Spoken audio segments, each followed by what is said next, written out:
Hello and welcome to the Be Strong podcast, episode 4. I'm Kostoru. Hi, I'm Tom.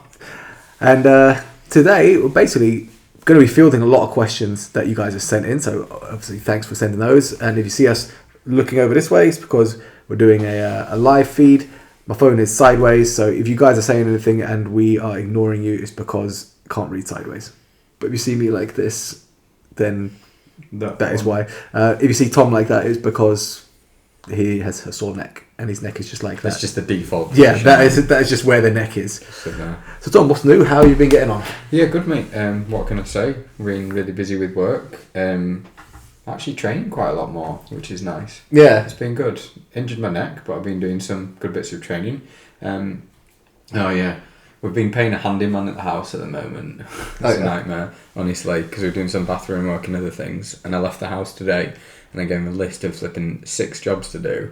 And I came back and it only done jobs 1, 3 and 5. Because apparently he only does odd jobs. Oh, he beat me to it. That joke. Touche.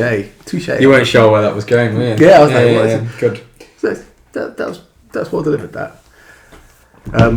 In terms of what I've been getting up to, I don't know if I told you, but earlier in the week, Hayley left me because she got fed up of my gambling addiction. But it's okay because I want her back. Hey!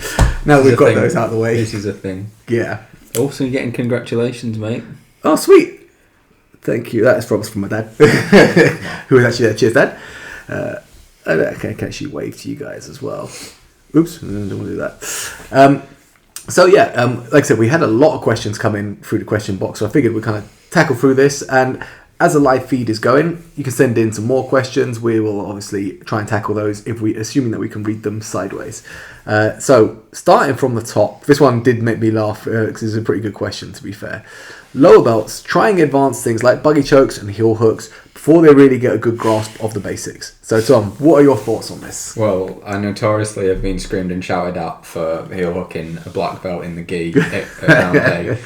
So we know my thoughts on it. No, I think basics are great, and it's all fine and good sometimes when people say, oh, well, you need to know the basics. But if you've got a submission that works and you can do it safely, mint. I think the only thing... Buggy chokes I'm more chill with. Heel hooks is slightly different, just because of the risk of heel hooks. I think, particularly if you're a new person and you're doing it on new people, that's quite dangerous. Because not really understanding the mechanics of it.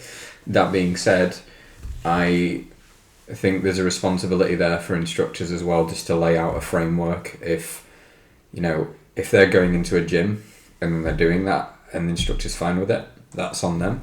But I don't think it's up to the student at like a very beginner level to decide what they can and can't do. I think that should be dictated by the person who's running the club, just making sure that they're doing things safely.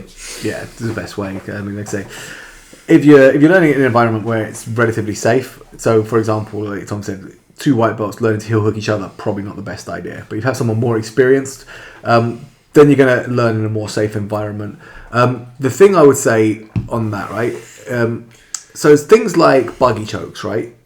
As much as some people that enjoy them will like take umbrage to it, they're very gimmicky, right? And this actually came from speaking with someone at Empire just gone about Shane Curtis's match with Ben Bennett, which you definitely need to talk about because it was a great match. Mm-hmm. But it was obviously Shane was in bottom side, kind of turned away from Ben, looking for the Goth lock. And someone said to me, it's like, if your game plan is basically to let them get 3/4 of the way to your back to try and attack something, it's a bit gimmicky and it's very high risk. So that buggy choke, for it to be effective, someone has to have passed your guard and basically be pinning you. It has a place, but if someone's passing your guard regularly and getting side control, there are other things, in my opinion, that you should be prioritizing and addressing before you put all the energy into the buggy choke. I.e., why are they smashing past your guard and getting side control? Yeah. That said, when it comes to things like heel hooks, I do believe it's worth learning them at a lower belt because eventually they are going to be a big part of what you're doing, right? Especially if you're competing at a higher level. Heel hooks, they've been kind of at the forefront of the meta for quite some time, probably 5 years or more now. And if you get to brown belt, black belt, and then start learning heel hooks, compared to someone that's got it as part of their game because they've been learning from a white belt, even if they haven't been using it in comp, you're going to be playing catch up. And it's just going to make your life way harder. So I would advise learning those. But like Tom said, just in an environment that is safe so you don't break each other, because they are higher risk. I think as well it comes down to, I had an incident fairly recently where I was rolling with someone, we were rolling no-gi, and he felt like he was, and you roll with someone, you're like, they're not a beginner, but they're not like really good. Yeah. And you kind of grade them in your head. But I was like, I feels like he's a blue belt. So anyway, he shot for like a bit of a heel hook on me. And anyway, I'd wrapped his heel, and then as I wrapped his heel, I felt him just dive over me, and I'd let go as quick as possible. And I think it's also understanding to such an extent, like you were saying, teaching it is understand. I'm not trying to sound like John Danaher, breaking mechanics. Yeah. And understanding, when we look at someone like Ryan Hall when he was fighting BJ Penn. Wrong way. Yeah. I'm not saying BJ Penn's an amateur. I'm just saying, if you go the wrong way, you're going to tear that knee apart. Yeah. And so it's about just safely implying that in an environment and understanding the concepts rather than just teaching the submission in isolation. Yeah, 100%. And like I say, in that scenario there, had that white belt been against someone that was less experienced, that didn't know to let go of that, you're talking like catastrophic injury. Yeah, 100%. Because if they throw themselves the wrong way when their heel is basically buried in the floor, then it's going to be bad, We've had one. This is quite a general one, right? And for me, this one is only going to have like sort of one answer. So, biggest weaknesses or problems you're seeing in BJJ practitioners. The biggest weakness or problem I see is consistency. So, people that aren't going enough or aren't going for long enough. Without the consistency, you won't get anywhere. So there's people that will like come in, do a class, and then they'll fall out of it for a bit, and they'll go back, and just on and off and on and off. Those are the people that aren't going to make the progression, because they're just not being consistent enough. And you can apply that framework to pretty much anything in life. You have to be consistent, work at something consistently. Whether it's getting stronger, you need to be consistently attending the gym, getting better and more comfortable using your skills in BJJ. You've got to practice them. And if you're not consistent, you're not getting enough mat time. You're gonna fall behind, and that is the biggest issue I see. The biggest weakness I see is the lack of consistency. I will answer this question from the perspective of a physio, and not as a coach, because I'm not a coach yet, but understanding that you are not unstoppable, and that there are better times to walk away and not train. So, for example, I've had a really annoying neck injury for about 6 weeks, and it peaked about 3 or 4 weeks ago, and I went to training the other day, last Thursday. I was training with Josh at IMA. Shout out to those guys, because their gym's amazing. Yeah, we definitely need to talk about that. And I did sort of 2 or 3 rounds, and at that point I could feel that pain creeping up just a little bit, and I just sat down to Josh. I said, I think I'm done, mate. Yeah. My brain's like going, you'll be okay, you'll be fine, you've had some good rounds in, but like when you're training, the pain of your injury starts to go away when you're training, and you always pay for it after. So I think my biggest weakness, I guess, in answer to the question, is people losing perspective in the long term, in the short term, trying to get a really good hard rolling, and then it just shuts them out for weeks and weeks. Jake Goldthorpe, shout out to Jake, said something the other day when we were training, and he said, it's like going to the pub and saying you're not going to drink, turning up to training sometimes. Yeah. So there are just times it's better to avoid going. So I remembered that. It's funny. Made me laugh. Next thing someone's buying you a rum and coke, and you're 7 drinks in. I love watching Jake after competitions, because he's like on the lash straight away. It's so funny. After he won the Grapple Fest, we went to buy like a rum and coke. I'm like, do you want a double? He's like, yeah. Go on, Jake. Shout out to Jake. And then we've got one very controversial one. Is Danny O'Brien. So Danny is a white belt from our gym. Shout out to Danny. Is he on steads? Well, thing with Danny that I've noticed recently, right, is that he has a very significant and very sudden growing spurt, very specifically on his ear, which is pretty manky and collied now. I mean, that could be from all the jits, but it could also be that he's taking very localized hormones just in the ear, to get the look. Or he could be doing that thing where he gets a wet towel and to give himself a collie. If he is, then hopefully he'll smash the British Open coming up. Oh yeah, someone's trying to pitch for trying to sell me us geese. geese and stuff online. Quality manufacturer. Nice. Yeah, I'm not going to buy any of that. But thanks for the offer. Hello, bro. Unfortunately, it's a no from us. Yeah, you can throw more comments in. It'll boost us on the on the ratings and whatnot. But I'm still not going to buy any of that, I'm afraid. Yeah, so hopefully if Danny is on the gear, because he's got a 25-man bracket, which is a lot. That's mega. Yeah, it's quite a lot of matches. Battle Royale. Yeah, which like for me, if I have to do anything over 2 matches in a day, I'm already grumpy about that. Like, right, the important thing we need to talk about is why can you do 10 rounds in the gym and you literally do 4 matches at a comp and it kills you? This actually filters into one of the questions, so we'll jump ahead to this, right? So there was one question: should you go rough with your training partners in prep for comp so they're used to it, right? So this is a good question, and it's a like, you think on the surface of it, it's a simple one to answer. Like, yeah, of course you should, but there's always a but to it, right? So you do need to mirror competition intensity, because people are always going to fight you harder than you do in the gym generally, right? But even if you have hard rounds in the gym, in my opinion, the biggest kind of difference is the adrenaline that you don't get in the gym unless you specifically try and recreate the environment. So you can do things like this, right? Which they sound a bit goonish, but they do work. So we used to do it like when I was training for MMA fights, for example. You have 2 people rolling, in this case, because it's jiu-jitsu, and then everyone else around shouting, making noise, simulating the environment that you're going to be in the competition, because it's noisy in a comp. You know, there's a lot of people watching, and you get people watching you, so you get used to people watching you, and you get kind of used to that situation. I think that will go a long way, as well as the intensity of the round, to kind of mentally prepare you for what you're about to face. That's cool advice. I think that's a really good way to do it. I remember before Henry Cejudo fought last fight before he retired. Oh, just recently against Aljo, or but no, before that, who did he fight before? Just remind me. Was it Dominic Cruz or was it TJ Dillashaw? He fought, and it was Dominic Cruz last, wasn't it?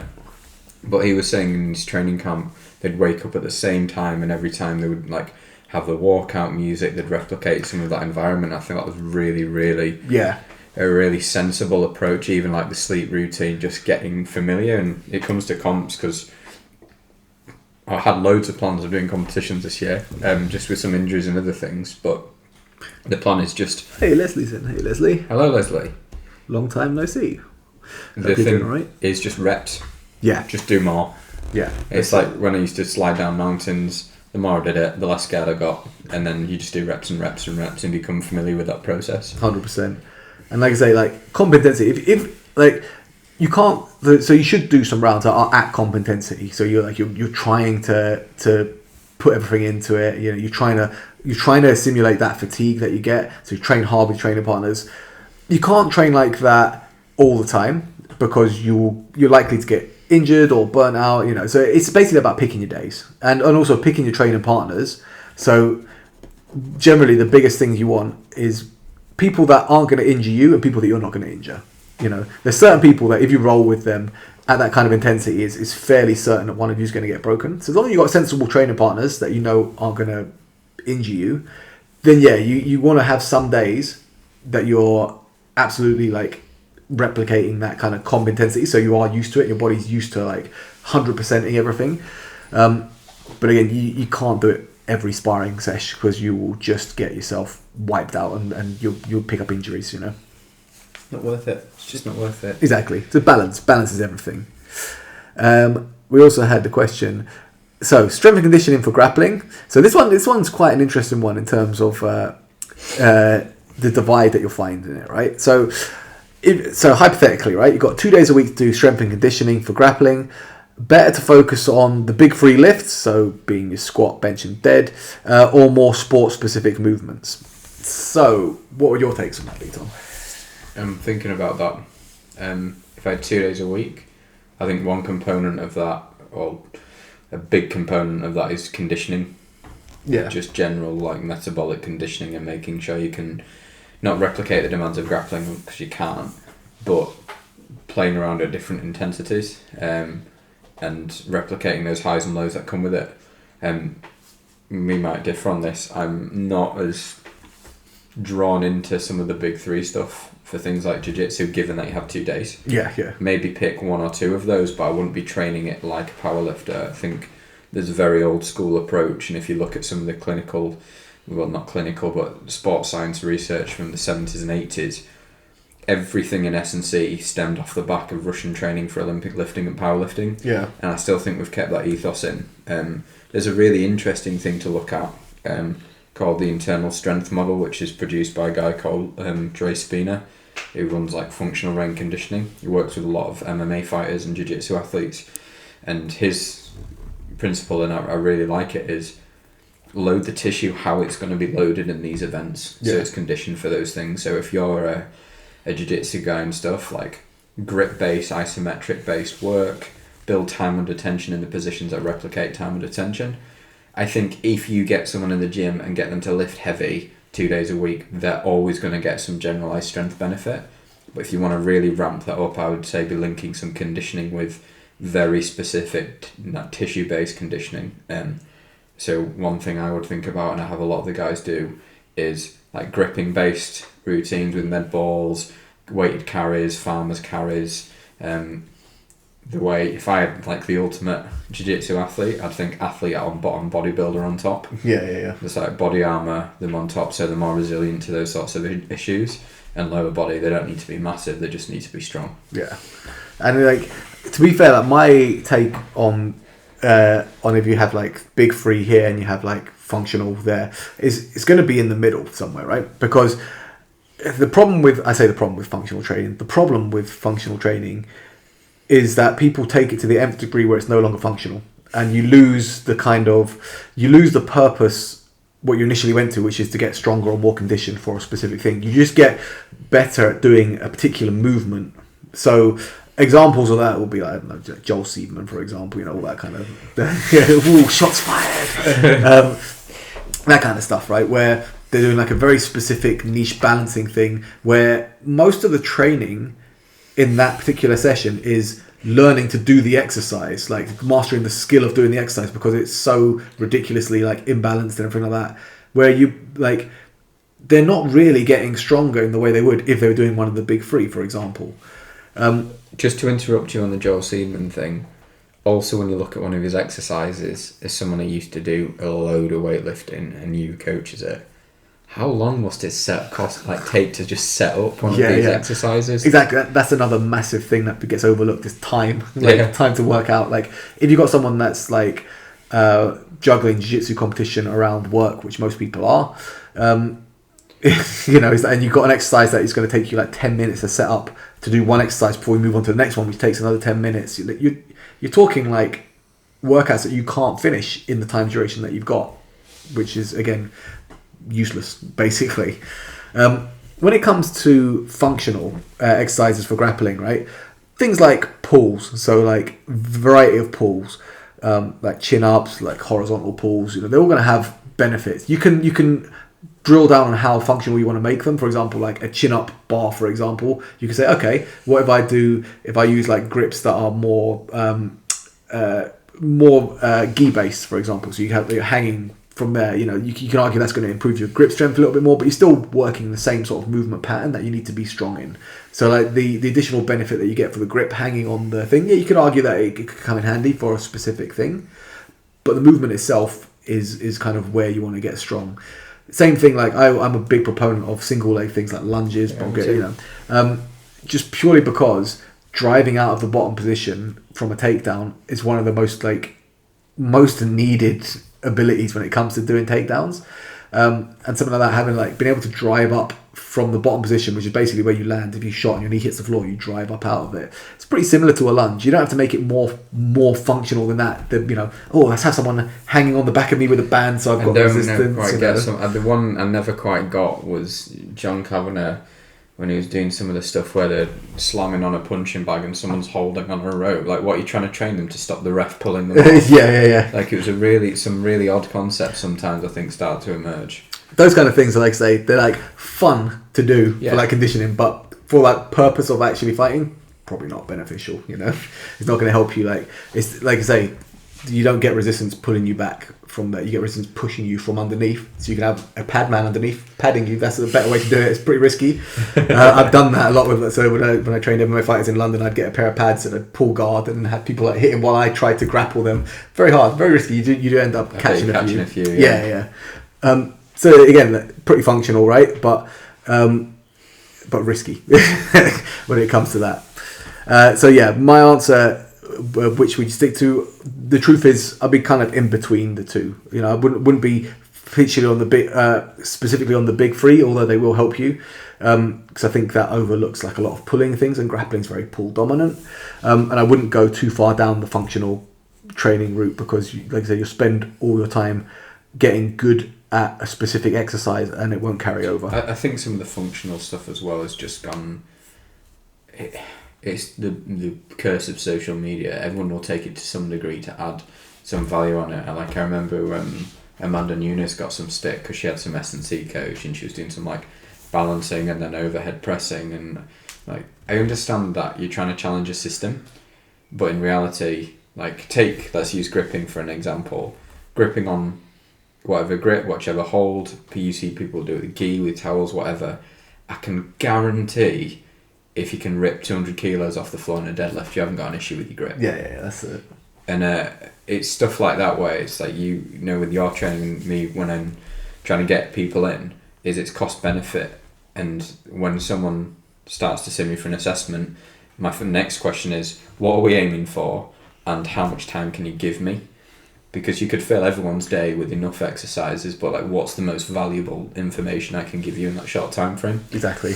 And you make a good point as well when it comes to like cost benefit and like the amount of time you've got to put to increase something. Let's take a deadlift, for example, as a good example.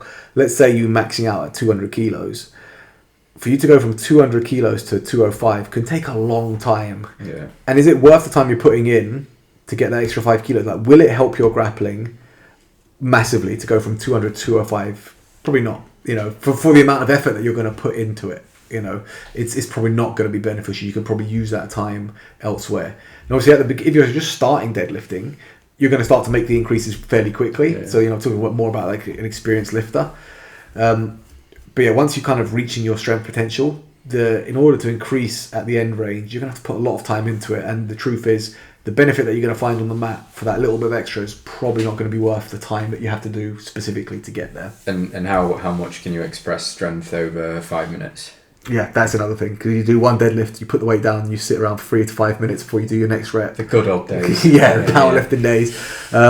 You know, that's a good point, right? When it comes to conditioning, right? Because you're talking about in grappling, you could have a burst of maximal intensity being an explosive scramble, and then a prolonged isometric hold where you're still exerting force, but you need to recover during that point. But you can't relax. It's not like you take someone down and you go sit at the side of the mat and rate and recover, and then come and take him down again. You take him down, you've got to keep moving, right? So you've got to be able to switch from maximum explosivity to isometric, heavy pins, or relatively like slower paced movement, and recover while you're doing it, or at least maintain your output if you can't recover. You know, not let have your output drop off drastically. So like training at those intensities is tough, you know, but it is something you need to do. You can't just approach it with the powerlifter 1 rep mentality, because you've got to do a lot more than 1 reps in 5 minutes. Well, this is the thing as well, like, it's going to sound a bit cocky if I say it, but you'll struggle to find a grappler in Yorkshire who can run 100 metres faster than me. Yeah. But that doesn't translate. I'm really good at tiring myself out in 10 seconds. Yeah. This isn't a joke about my sex life either. But I think it's understanding where that conditioning comes from, and then also how they can use that, because I've started to even play around with some of the broken mat stuff. Is I will go relatively hard for 20-30 seconds and then find a position and sit in that position, recharge my batteries. Yeah. Usually top mount because I like it. And then sit in that position and tell myself, because I can get really comfortable there, but then if there's a scramble and I'm in that mindset where I'm like, oh, I'm steady away, I'm like, I need to be able to switch out of that and be like, it's go time. You've got to fight to get this position back. You can catch up later. Yeah, 100%. It's like, and you get more used to it as you do it in terms of when you can rest and when you need to work. So you'll find like the stereotypical white belt will always be I need to work, and that's why they gas out. The more experience you get, the more you realise, okay, I can rest at this point, I can work at this point. Because 6 minutes, 5-6 minutes at flat out intensity, no one can do it. Like, you're gonna be tired. So like, you'll find the more experienced grappler will be the one that can pace themselves, realise when they can relax, and just have a better control of like their own energy balance through experience. Experience is where you're gonna get that. Now, this one did make me laugh. So, I've heard that having whopping biceps is good for finishing chokes. Should I start hitting the curls? Now, the funny thing about this was it came from someone that does have whopping biceps that I have competed against and is very strong. So, please don't hit the curls because that will be horrific if you get any stronger. This person used to coach me, and I remember just getting one of his things as a cradle. And I remember the first time as like a brand new blue belt, I got cradled, and I was just going... nothing, zero. So that person does not need any more bicep power. It's not true. Don't do it. Don't do more curls. But for anyone else listening to this, it is worth doing some curls because grappling is very pull dominant. But there is a lot of like bicep engagement, like just holds and pulling people in. So yeah, it does come in handy. And like I say, when it comes to a lot of chokes and things like that, there is a lot like a big bicep component. You can argue that if you do it well, you kind of transition the force down to your lats and your core. But there is bicep involvement. So yeah, definitely don't miss out on your curls. Except for this particular person who doesn't need any more curls. Yeah, you don't need any more curls. You're strong enough. So we've done that one. This one. So this one came in from one of the girls. Thoughts on men training with women. So this has come from a point of view where she's had guys that have flat out refused to roll with her. So our take on that, like our thought process of rolling with girls, what we adapt, anything like that, and thoughts on guys that flat out just refuse to roll with women. The refusing to roll with women one can be sometimes a quite sensitive subject because there's definitely some religious components to that as That's well. what I said, yeah. And so like there's certain gyms I've trained at in Bradford with like strong Muslim contingents and people who are quite faithful there, and that's from their perspective is a way of showing respect, although from a female's perspective it might not be perceived as that. Personally, in my view, I'll roll with anyone. I don't see that. I think if I was to refuse a roll with a girl, I would, in my view, I'd perceive that as being a little bit disrespectful. Yeah. But each to their own. I think rolling with women, and I tried not to sound patronising when I say this, but just like be respectful and match strength because it's just an advantage. The best rolls, and I'd hate to sound like I'm sounding patronising again, but some of the best rolls I've had are females where I've switched my head off and then I've switched my muscle connection off, like dialed it back 30%, and I've had some really technical rounds. The first time I did it, this was maybe like 3 or 4 years ago, there's a blue belt in my club. I was like, Tom, just back it off and just roll, and she absolutely battered me because she's just better than me at that point. Yeah. And that was a really cool experience because I realised there's actually quite a lot to learn there, and also it makes it a nice training environment. There is that, yeah. So like my advice being like, if you're a guy that hasn't had the chance to roll with many women, or you're nervous about, am I going to be too heavy-handed, that type of thing, the best way to approach it is obviously you don't want to approach it like a wet blanket and offer no resistance, because then it's not beneficial to the woman training with you. And obviously you don't want to go in there and be like just a big meathead and freaking like try and put all your weight on them and be heavy if you're significantly bigger and stronger.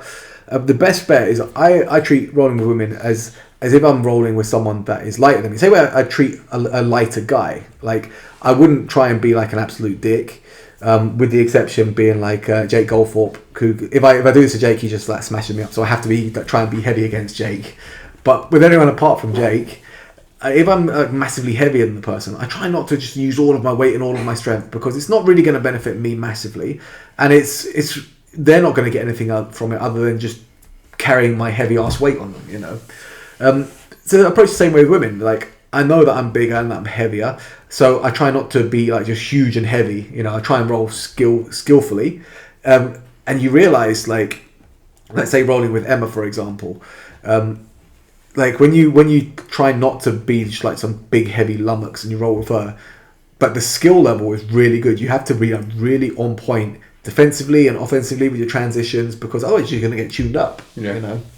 And I think that's the thing, especially you also get, it's a bit of a shortcut to get better as well, because you don't have to put in as much effort, and you can take that mindset out of it, and you can just kind of feel the role and see where it's going and see what opportunities are there and what stupid moves you made along the way. Exactly, yeah.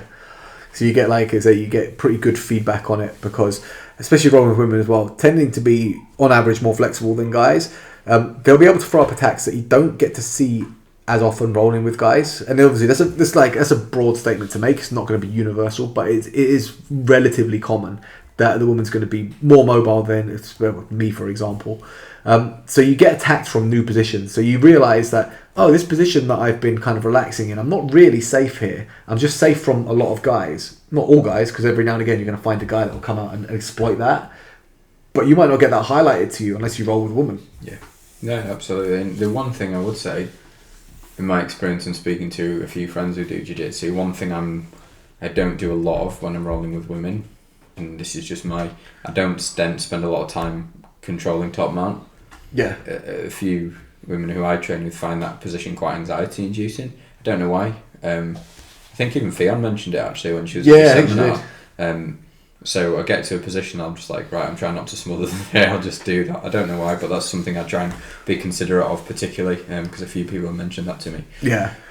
Well, to be fair, this was quite funny, it's a random tangent, but during the competition just gone, the Midland sub only, it was quite a quiet environment. So we were talking about loud environments. This is quite quiet, so you could hear the grapplers, you can hear like the coaching, and I'm quite vocal when I was coaching. So Heather had her match, and I was coaching her through it. They ended up right in front of me, so I was giving like very like precise things for Heather to do. It's like, okay, I want you to flatten her right shoulder out here. She got to mount, and then the girl like kind of shelled everything up, so there wasn't any kind of gaps to exploit. And I was like, so from here, Hev, if you can get your shoulder and just bring it over her face, you can smother her a little bit. And then there's like this universal gasp like from the audience, like, and I was like, be mean, and everyone started like chuckling, and I was like, sorry guys, but it is true, like that position, it is anxiety inducing, and from that point, knowing that, I was trying to get Heather specifically to do it, because in comp you got to be mean. Yeah.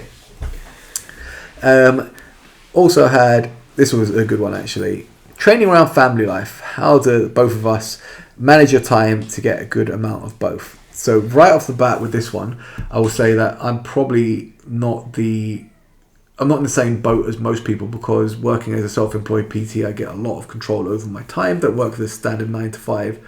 So it's easier for me to fit it all in at present anyway. So yeah, be self-employed, be your own boss. Would be my advice. I'll just give my perspective. So I have 2 children. I have a job that I probably work between sort of 45 and 50 hours a week, like 40 hours of clinic time, and the rest just notes and admin and other things. And I also need to clean a house and do shopping, as well as fit my training in. And it comes to a point where I heard a phrase the other day and I really liked it. All of us are busy, but then everyone will always be busy. And so you'll either be busy running around after stuff and trying to like chase after things, and there's people who are like super stressed out all the time, or you'll be busy like placing time on high value things that you want to do. And so in terms of fitting it around family, like family for me is a really high value time, so I want to spend that time, and I allocate that time to the point where I treat everything like an appointment. So I'll put the gaps in my diary, because I want my wife to feel like she's supported, that she's not a sports widow. So that comes down to, I think, communicating what my expectations are around training, what I want to do. So at the moment I'm doing probably 3 to 4 sessions a week, which is really, really nice. But then also maybe adjusting some of my expectations about what training looks like in those positions. So I've struggled to get some no-gi time in, so I started my own club on a Sunday night. And realistically, that was one of the main drivers behind it, because it's 3 minutes down my road. I needed to set up a mat space, and then I just needed to do some social media stuff, and I build that up. and I knew that would give me more time in a time that doesn't disrupt my family because it runs from 8 till 9. Yeah. So I think, in short, answering that question is understanding what your realistic priority is and running that between your partner, and then also understand this is for me and my kids. Like, understand that I'll never get that time back when they're young, and so I don't want to sports widow them just yet. And so a few training sessions a week I'm okay with. If I had, more, if it was up to me, I'd probably do 5 or 6 times, but I value time with that family a little bit more, and I get better in 3 or 4 sessions a week, and I moderate that intensity because I can't put out that intensity 4 times a week as well. Yeah. And it's true. It's like you say, it's basically finding the balance, and the balance might shift depending on how old your kids are, if you're competing, if you're not competing, what they're doing, what their hobbies are. Like it is a fine balancing act. So depending on your shift, so if you're working shifts, for example, that can obviously present other demands. So like if you're working all night, sleeping during the day when they're awake, there are a lot of things that can kind of influence that. So the best advice I can give you is, if you have it in your power to influence your job to a degree where it fits your life, then do it. Make the most of that. And if you don't, then basically accept the fact that you're going to have to sacrifice some training time to spend time with your family, and that's fine. That's a good thing. You should be spending time with your family, but realizing that missing the odd session here and there isn't going to let your game fall apart. And I think it's making sure that it's like your own. Sounds really cheesy, but it's your own journey. Yeah. Because I don't have a club at the moment, but I'm still getting 4 training sessions in a week. Yeah. And I think, you're like, oh, well, I should be turning up and people need to see me training. I don't really care. I just want to get better, and that's okay with me. I've aligned myself with that. But what I'll say one thing, and I'll say it again, is if you don't know where your time, you lose track of time, do you plan your time? Do you write it down? Because it's amazing how much time is lost when we don't allocate it. Yeah. That is true, and it's probably why I am not very good at organising things, or in terms of I double book myself a lot. Like outside of work is fine, any kind of social or anything like that.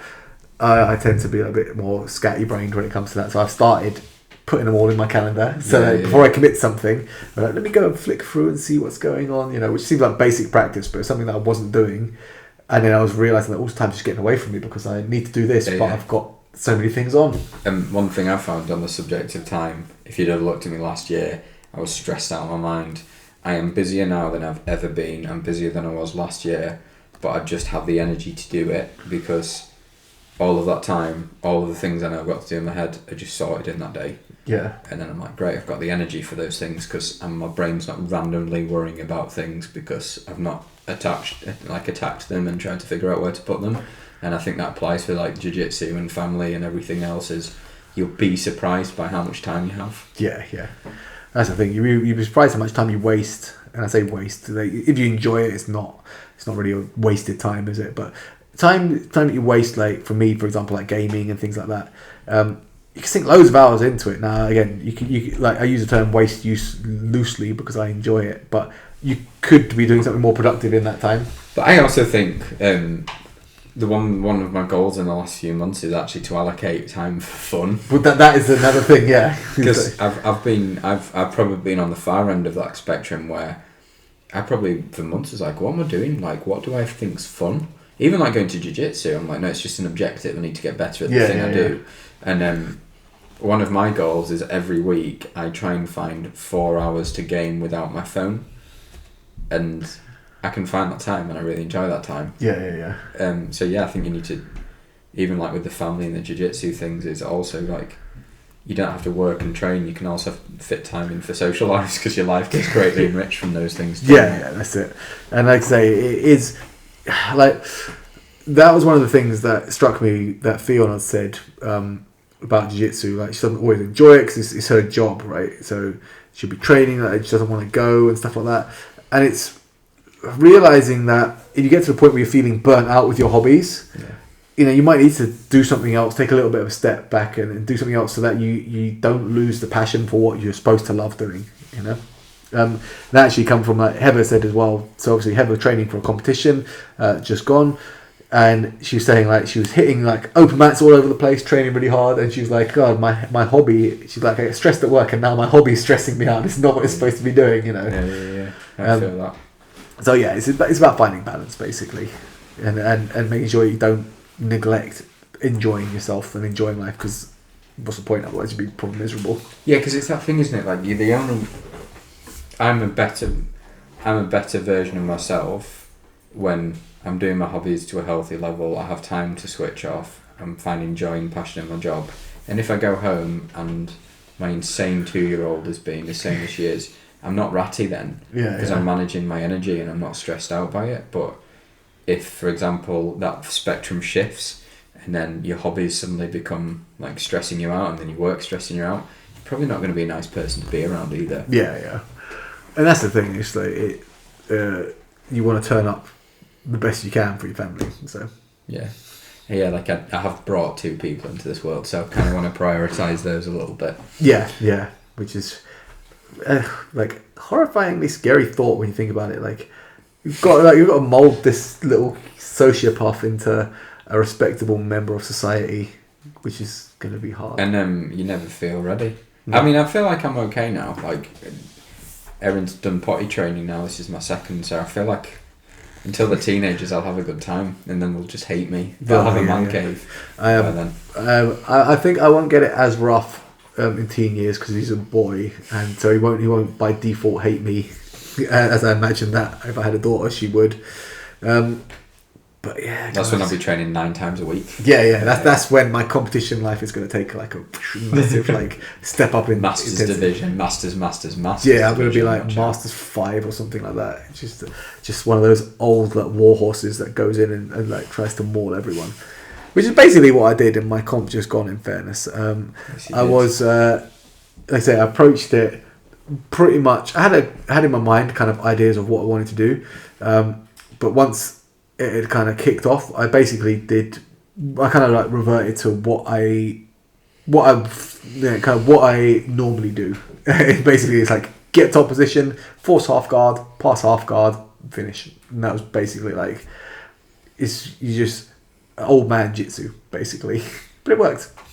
Best way, nothing flashy, mate. Just smash them down into the ground and it's game over. Yeah, and it was like a pretty nasty neck crank at the end, which I'll have to show you when your neck is better because it was. Yeah, let's not do it now. It was. I'm actually, my neck is feeling sore. I don't know what I've done to it. It might be like sympathy pains because it was. Thanks, mate. I feel like it's really connected. It was like quite a nasty one. Also, what I mentioned we should speak about, we haven't spoken about yet. IMA. It's good, isn't it? Yeah, like so. Obviously, I haven't been up there yet, but you've been up there. I've heard the places look amazing inside. Yeah, it's mega. I think the culture is really good, right? So, IMA, new gym in Seacroft. It's run by Liam Cann and his fiancée Yulia, and Stephen Briarati, or Rolling Shutter, as it was. Josh Taylor's a coach there. Just good gym, man. Good vibe. Really, really friendly, open. I think one thing I like about jiu-jitsu, when it's done right, is it's very welcoming and there's no politics or bullshit. Yeah. And I've done a few sessions there and everyone's super welcoming and friendly, and if you want some good coaching and you're up in Seacroft way, I mean, Josh for gi and no gi and Liam for no gi, it's not really a... Good coaches there. Yeah, really good level guys, and I think it'll grow into something quite big, and what you'll see is a big MMA contingent coming out of there as well, which will be nice. Yeah, I've heard that the MMA side of it is actually like really busy at the minute. Which will be awesome. I think a few things going on. If you're feeling super brave, there's an ice bath in their gym. I was going to dabble in it, but Ultraflex has really loud music and a load of... question. How are they trying to say? My bro's back doing BJJ at Powerhouse. Oh, yeah, sweet. It's loving to be back. Good. Love it. Man. Get back on it.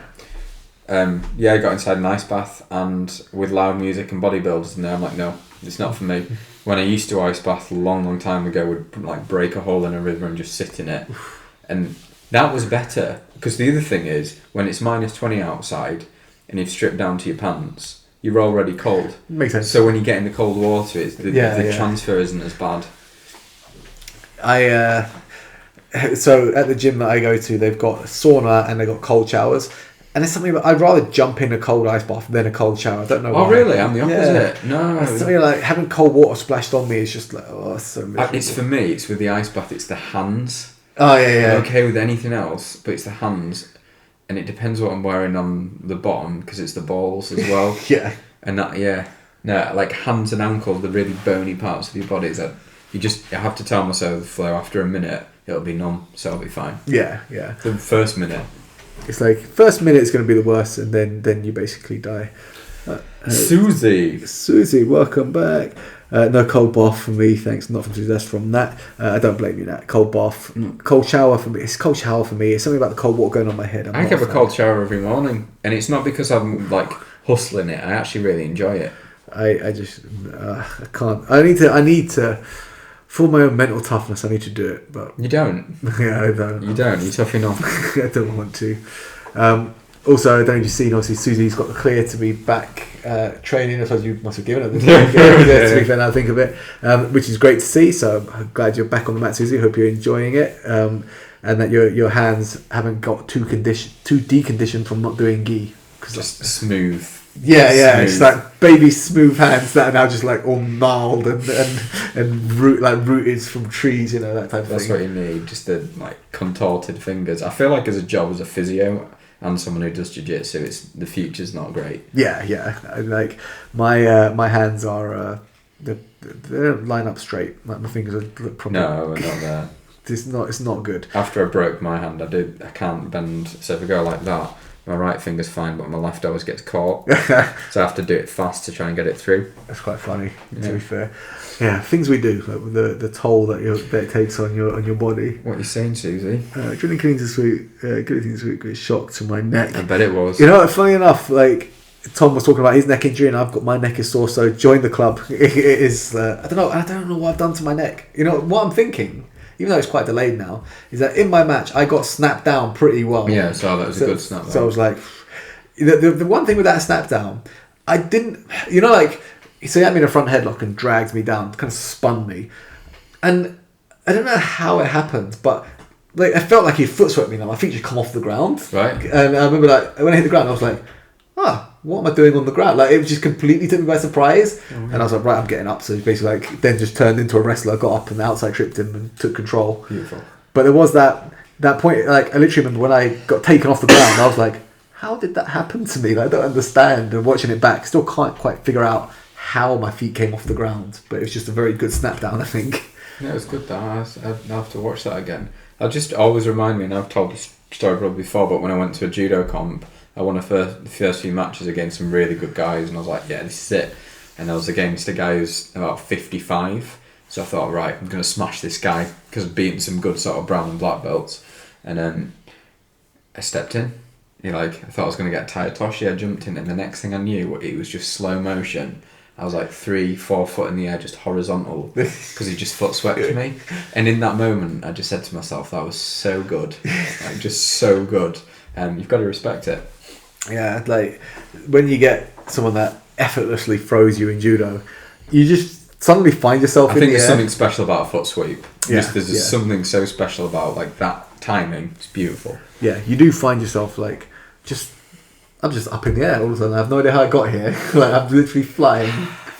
Yeah, it's in those films where you got bullet time where they're in Matrix when they're dodging the bullet. It's like that. You're just up in the air this is me now. There's nothing I can do. Yeah. I will just sail this way and that will be it.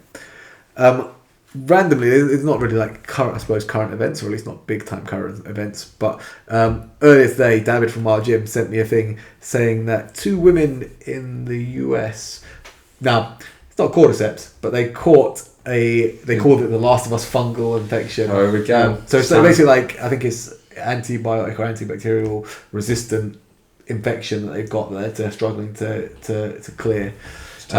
This is the one. So it is dying. So remember, one bite and that is it. You're going to be like a cordyceps zombie, so steer clear of them. This is what I want to talk to you about then, based off that. Have you come across the Ultimate Self-Defense Championships on YouTube? No. Right, have you come across a guy before called Martial Arts Journey? So That actually rings a bell. he was an Aikido guy, and the premise behind it is he challenged an MMA fighter, and like a very humble dude. He said, I want to see if my Aikido works in a fight, because he taught a massive school. He had this sparring session with this MMA guy, and he just got tuned up, obviously. And as a result of that, he quit Aikido, All right. closed his school, started a YouTube channel, and basically travelled trying to learn different martial arts. Had a few MMA fights, trained with Kavanagh and things. Like he's an okay martial artist now, right? But he started this thing called Ultimate Self-Defense Championships, where he got loads of martial arts YouTubers, Yeah. got them in a room, and then did the certain self-defense scenarios that's run by this. Oh mate, it's mind-blowing. That sounds pretty fun, to be fair. One of the scenarios, they wake up and two people are on them and you've got to try and survive. But one of them, there's a coach, Ramsey Dewey, who's based in China. And one of the scenarios, you open your eyes and guy's got a knife to your throat. Yeah. And you see like Jeff Chan, the MMA fighter, like tries to slip at elbow and like wrestles him and gets shanked. But Ramsey Dewey just did it the best. He goes, what do you want? He's like, do you want my wallet? There you go. He's like, great, and the guy walks off, because it's run by these guys who are about de-escalating the situations. Yeah. But what surprised me the most today was, well, it didn't surprise me, but the scenario was you get 5 rounds of 20-second knife attacks. Okay. And you've got to see how many times you get stabbed. Out of all 5 of them doing it, at 5 rounds, only 1 round didn't end without them dying. And I thought that was just really cool to see, like, these open-minded, like, martial artists actually exploring real-life conflict situations. Yeah. Yeah, it was mad. I was going to say, like, when it comes to like knife, your best defense is probably going to be to run, because the room for error is pretty small. You're gonna probably end up getting shanked. My old jiu-jitsu club, they used to teach knife defense, and his start of the class one day he goes, hands up here, who's been stabbed? And I'm like, what have I come to? What class have I come to? He's like, yeah, you do this, and I'm like, nope. I'm just going to throw that out and I'll go back to gi chokes, thanks. Yeah. Well, it's like like there was a thing when it comes to like samurais, like, you know, in the films you see like a lot of like, apparently it's not so much like there's not a lot of deflection. It's pretty much like one strike. Yeah, I'm sure. Which it kind of tracks when you watch a sport like kendo, for example, which is basically like armored samurai. Yeah. It's very quick. It's done. You know. And it's normally one counter strike followed by an attack, right? Yeah. Yeah, it's mad. So like, that's like best case scenario is if someone has a knife and you also have a knife, it's still going to be a relatively quick scenario. One of you's getting stabbed. So if one of you has a knife, being your attacker, and you don't have a knife, your chances are not great. I would say. Oh no, it was mad. It was mad. Like once there were times where they'd hold him down. He took when he won. So in the scenario where he didn't die, this was actually the Aikido guy, and there's other better martial artists than him. But he held him down in full mount. And the guy was just like scratching the knife in his throat, but the guy said to him like, "You'd probably got some nice like scarring, but it was nothing serious." And you just think, when I was actually watching it, and because this was a scenario where they weren't allowed to run, I was just thinking like, this is how I die. Absolutely terrifying situation. One that I'm definitely ill-equipped for. Yeah. It's like, because the thing is, as much as you train like a knife defense, it's like, okay, your attacker's going to come in and hit a very specific. It's like it's not. It's generally going to be someone who runs up and just like. And that was it. When he held them down, I was like, he gets any position, because if they're fighting for the knife, they'll just change hands. Yeah. And then some of them were getting stabbed like 36 times. Jesus Christ. Yeah. So yeah. If you do show up to my gym looking for knife defense. My best knife defense I could give you would be to buy a gun, and then you'll probably be okay. And if the person has a longer range gun, then you're fucked, basically. Yeah, pretty much. And there was something else I wanted to chat to you about. Again, it's like gone out of my mind. Oh yeah, so this is another random thing. So for those of you that know me will know that I'll dabble in Twitter generally just to annoy myself. I'll go like And you occasionally send me quotes from a specific person just to also try and drag me into this. Yeah. Said specific person is now off of Twitter. Yeah. Funny enough, but I found a new thing to annoy myself over. Great, yeah. So Lawrence Fox. They ran for He ran for mayor of London. Yeah. So he's in a massive beef with this guy called Mukhtar, who called him out for being racist. I can't remember what happened, and then Lawrence Fox has emailed him directly like, you have like 24 hours to put a public apology or I'm gonna sue you. And then Mukhtar like messaging back like, go suck your mother sort of thing, which is freaking hilarious. And it's just been going on for days and I cannot get enough. And like from what I can tell from Lawrence Fox, he's generally like your typical right-wing kind of grifter who just like, I don't think he said anything like overtly or at least obviously racist, although there's a lot of like, you can make an argument that a lot of what he's saying is racist, but you couldn't like highlight any particular thing as being like out that type of thing. There's a theme. Yeah, it's a lot of like shock value stuff. It's a typical thing, like, but he's doing the thing of like saying these things to get a reaction, and when people say, "Oh, you're racist," he calls the victim card, like, "Oh no, you can't say that to me." That type of thing. But then I just go through all the comments, and I'm just like, "Why am I doing this?" Did you see Mac? Have you heard of someone called Max Vosh? No. So Lawrence Fox and Max Vosh went to school together in Eton, and then what happened is when he ran for mayor, Max Vosh was like, "Well, I'm going to run for mayor," and he started this YouTube channel and just trolling him, and it was so funny. He's gotten really famous from it, and he's made quite a lot of money and good videos off YouTube. But yeah, he'd turn up to Lawrence Fox's video and saying like he used to beat him in the debate team and wind him up, and like there were times when he videoed him. Because there was a point where the candidates had to meet for the results, and they caught a snippet of the clip where Lawrence Fox like catched him aside by the mic. Somebody's like, "You're a little cunt," and I was saying like really going for him.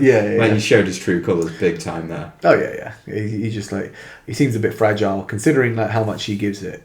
He is very fragile. But do you not find those ones who always claim that everyone else plays the victim is also incredibly fragile? Like Piers Morgan, for example, is quite fragile. Yeah, that's the thing. Like, there was another one that made me laugh. It was someone that was wearing like they were wearing a sign. I don't know what the sign says, but looking at their profile, it's going to be something like anti-trans. Yeah. And we're in Oxford, and they're like, "Oh, I got roughly accosted by these trans activists, and they bruised my shins." And it's like, bro, it sounds like you're just a bit too soft for the world. You know, you're walking around. Don't be a snowflake. Yeah, it's just like as much as I hate the term like man up. This is someone that you need to say, just man up to. But it's like when I think I was sending you that Instagram video about that. I thought it was a trolling, but it's actually real. Where she's like, your words are, what did she say? Violence. Your words are violence. I'm like, no, she just asked you to change the bin. Yeah. I remember that one. It's like, oh, you spoke to me like really violently. It's like, oh. Yeah, I showed that to my wife, and she's like, if you talk to me like that, I'll fucking kill you. Yeah, it's just so patronising, wasn't it? Awful. Yeah. So yeah, my only advice would be in this scenario, like, other than don't be a prick trying to agitate people deliberately. If you are being a prick trying to agitate people deliberately, at least have the stones to be able to back it up. If you go out of your way to try and agitate people and get a reaction, and you get a reaction, and your first reaction to that reaction is to cry, then you're too soft, and you should come attend some of my classes where we can beat you up a bit and toughen you up because you need it.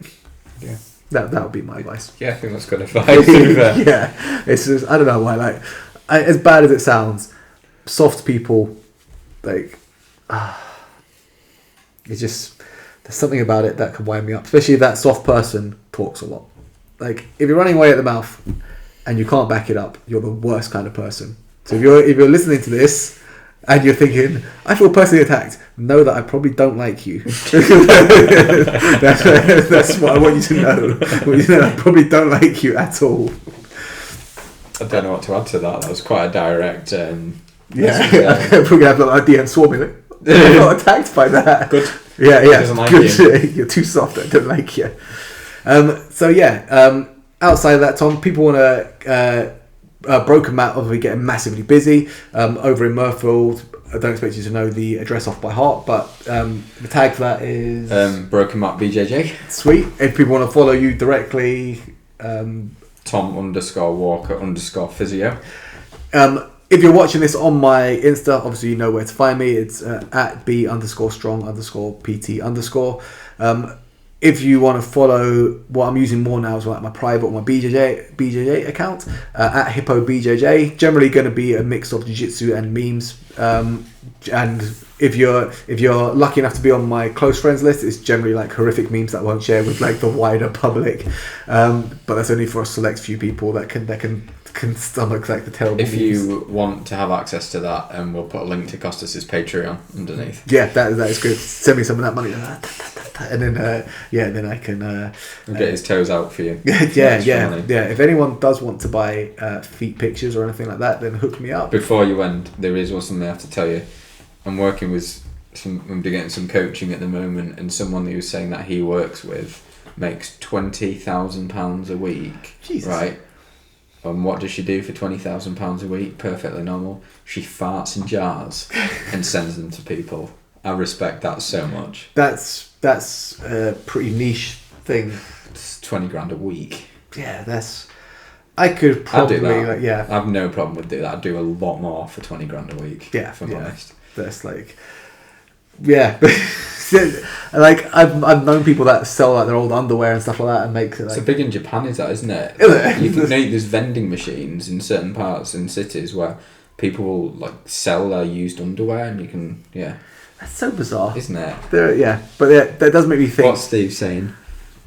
I think I've found my new career. Yeah, I think you have, mate. Yeah, that's like, I think that's where we've been missing the trick. You know, all like jiu-jitsu and physio as a way of life and as an income. It's basically farting in jars, OnlyFans, and underwear sales. My wife's got really nice feet, but I'm not particularly like. I'm fairly indifferent about feet, but we've had several conversations about potentially starting an OnlyFans. See, I've got bizarre feet. So my feet will be like kind of like niche. There'll be like a really like specific subset of foot fans that would like them. Why I'm selling Gillian's feet, for any of you interested in foot fetishes, she's got very good feet, they're very dexterous, but she can cross all of her toes individually and uncross them. That's so bizarre. Yeah, I know, it's mad. That's like... Yeah. So we could build that into something. There's definitely some value to be gained from You could probably get like OnlyFans videos of her like peanut bananas with them and all that kind of stuff. Like you'd be like, that'd be amazing. If it's phallic shaped as well. That's like, people like this is next week we see Tom just rocking up in a new Merc. That's wine. Yeah, it's got nothing to do with my professionalism. Outside of all that, obviously, after this, I'm going to upload this to YouTube. If you haven't watched this live, you'll catch this on YouTube or on Spotify or on Apple. So if you just look for Be Strong Podcast, give us a follow, like, subscribe. All helps, boost our numbers, and we can get some sponsors and make some big bucks. So me and Tom should be bowling around with like Rolexes and all that. Yeah, because that's how I live my life. Yeah, just like full send the whole time. There's like something really like there was like one specific thing that like popped into my mind and that's gone out again, and I do blame this on being punched numerous times when I was young, and also like playing loads of like Warhammer and like being hyper focused on fantasy realms at the minute. That was it. So randomly not related to Warhammer at all. I don't know if I told you. Remember that there was a point in time. I don't even know if there's any left now, but HMV was shutting down the shop. Yeah, I remember. So that was how long? That was like 7 years ago. 8, no, more than that. 10 years more. Maybe. Yeah, maybe around that time. It was a long ass time ago.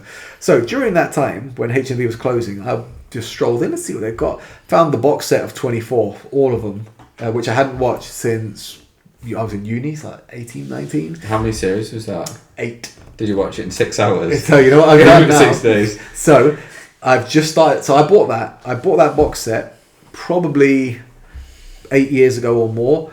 I've only just started watching it now. I've hammered through the first season, and I'm on the last episode of the second season. Nice. And that was generally, so basically, when I've got a competition coming up, I get like hyper focused to the point where I'm very drained, and then like in the evening, Rowan's gone to bed, Hayley tends to go to bed earlier than me, I'll be up watching, like hammering through 24. In the actual like few days before the match, she'll generally be at her mum's because I'm just generally going to be training and all this. So I'll be like at the gym, doing clients, and when I'm not doing that, I'm watching 24. So I've just hammered through about 48 hours worth of TV in like 2 weeks or something. Do you go to sleep with that clock beeping? Yeah, beep, beep. I wanted to actually put like my my ringtone as that. The CTU. Boop, boop, boop, I wanted that. I made a joke about the time because I went to college with a lad who was just trying so hard all the time. He was like, yeah, I got the new series of 24. He's like, I watched it all in 12 hours. I'm like, did you? Yeah. I don't think you understand how time works, my friend. And like I say, it is good. It's like, see, the screen work's a bit dated now and stuff like that, but as the seasons go on, it obviously kind of modernizes. But yeah, it's very much like America, but it is a good for freedom. Watch. Yeah, for freedom and justice. Yeah, but it's worth a watch. It is good. So on that note, I'll probably spend the rest of my evening either watching 24 or playing Warhammer. Thanks for tuning in. So I'm going to end the live feed here now, and then I'm going to say goodbye to everyone on Instagram. But we'll catch you at the next one, guys. Thanks for listening. See you later.